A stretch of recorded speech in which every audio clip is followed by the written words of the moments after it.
Hello Kakao Lover, andito naman tayo sa Talisay, no? Plum Luzon, Totoboso, ayan. Tinuruan natin sila mag-pruning. Pruning practical, oh. Yan, dami nila, oh. Yan, yan. Isa, dalawa, tatlo. Overshaded, kailangan din talaga ng pruning. Ayan. So, Talisay, no? So, ayan. Kung paano sila mag-pruning. Ito naman, oh. Ayan.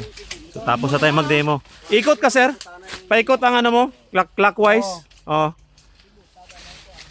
Katulad dito guys, oh, natapos ko na mag-demo. Tapos sila naman. Ayan. Ayan. Ito. Ayan. Ito tayo.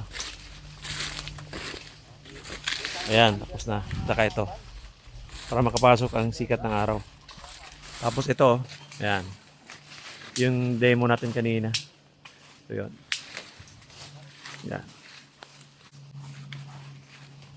Pang-apat na farm ito guys. Sa travel natin.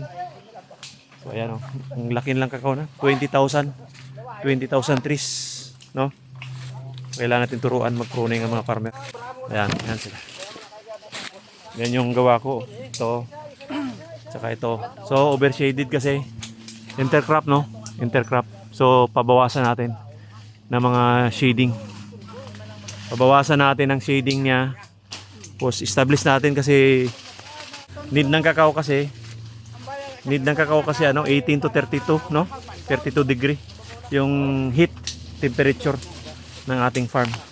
So masyadong maano dito, overshaded nga siya. Ayan, oh. So need talaga natin prune. Yan, yan sir. Paikot ka sir. Ayan, okay na, di ba? Kuha mo na. Are? Mga bulok, oh. Ito kailangan ng sprayhan, oh. So ito, grabe, oh. Atak na.